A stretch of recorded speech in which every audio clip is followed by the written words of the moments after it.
नमस्कार माझ्या माता भगिनींनो, सर्वांना उत्तम आरोग्य लाभून धनाची प्राप्ती व्हावी ही ईश्वरचरणी सदैव प्रार्थना। आपण होळीच्या सणाचे महत्त्व मागच्या व्हिडिओमधून बघितलेले आहेत। आता फाल्गुन महिन्यामध्ये येणारी पौर्णिमा ही होळीची पौर्णिमा मानली जाते आणि ह्या दिवशी होळी साजरी केली जाते। वाळलेली लाकडे, गोवऱ्या, पालापाचोळा यांचा उपयोग करून होळी प्रज्वलित केली जाते आणि वाईट गोष्टींची आहुती देण्याचा हा दिवस आहे।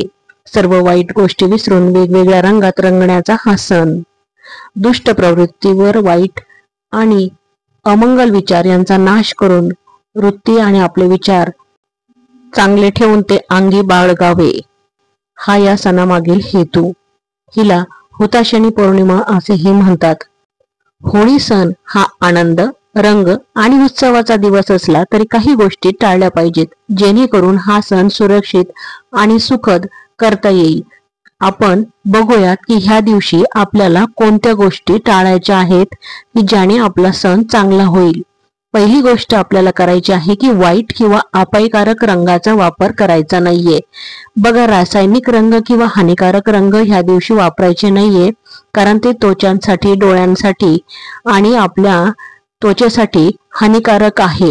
म्हणून असे रंग ह्या दिवशी आपल्याला टाळायचे आहेत। दुसरा नंबर आहे की जबरदस्तीने रंग लावणे टाळा।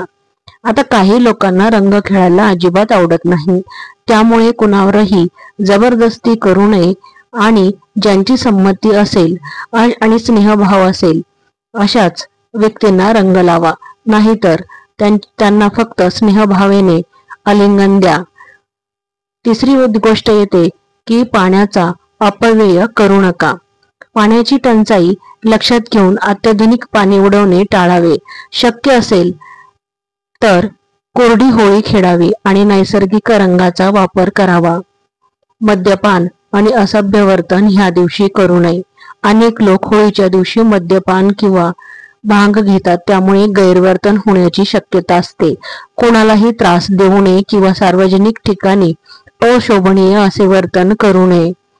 तसेच प्राण्यांना त्रास देऊ नये। ह्या दिवशी लोक विनाकारण प्राण्यांवरती रंग फेकतात, जेणेकरून त्यांना ती हानी पोहोचण्याची शक्यता असते। प्राण्यांना रंग लावणे टाळा, कारण त्यांना घाबरवणेही टाळा। त्यांना काही कळत नसते। आपण हे काळजीपूर्वक त्यांची सुरक्षितता करण्याची जबाबदारी आपली आहे। होळी दहन करताना सुरक्षिततेची काळजी घ्या। होळी पेटवताना लहान मुले, वृद्ध व्यक्ती यांना ज्वालांपासून दूर ठेवावे, कारण जळणाऱ्या वस्तूंचा योग्य प्रकारे वापर नाही केला तर आपल्याला इजा होऊ शकते। कोणत्याही झाडाझुडपांना किंवा घरांना धोका निर्माण करू नका। वाळलेली झाडे आणि पालापाचोळा यांचाच उपयोग होळीच्या दिवशी होळी प्रज्वलित करण्यासाठी करा। नंतर आहे निसर्गाची हानी होणार नाही याची काळजी घ्या। म्हणजेच आता ह्या दिवशी निसर्गाला कशापासून हानी होते तर बघा, प्लास्टिकच्या पिशव्यांचा उपयोग काही जण करत असतात। रासायनिक रंग आणि इतर घातक वस्तूंचाही वापर ह्या दिवशी बॉटल्स प्लास्टिकच्या एकमेकांना मारणे, प्लास्टिकच्या पिशव्या रंगाने भरून मारणे हे शक्यतो ह्या दिवशी टाळायचे आहे, कारण की त्याने तर आपल्याला इजा होतेच, परंतु पर्यावरणाला देखील हानी पोहोचते। त्यामुळे आपल्याला नैसर्गिक संपत्तीचे रक्षण करणे हे आपले कर्तव्य समजून या दिवशी त्याचे पालन करायचे आहे। आणि सर्वात मोठं ह्या दिवशी ज्याचं पालन करायचं आहे ते म्हणजे महिलांचा आणि मुलींचा आदर तुम्ही ह्या दिवशी ठेवायचा आहे।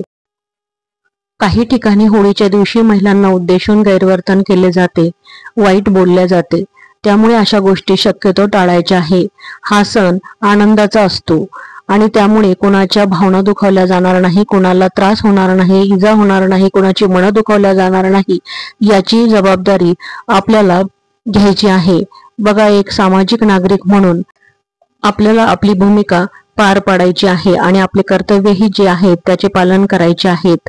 त्यामुळे हा सण तुम्ही आनंदाने साजरे करा आणि दुसऱ्यांनाही आनंदाने साजरे करू द्या। सणाचा आनंद घ्या, पण तो जबाबदारीने घ्या आणि सुरक्षित होळी खेळा। सर्वांना होळीच्या हार्दिक शुभेच्छा। माहिती आवडल्यास चॅनलला लाईक करा, सबस्क्राईब करा आणि कमेंट करायला अजिबात विसरू नका। धन्यवाद.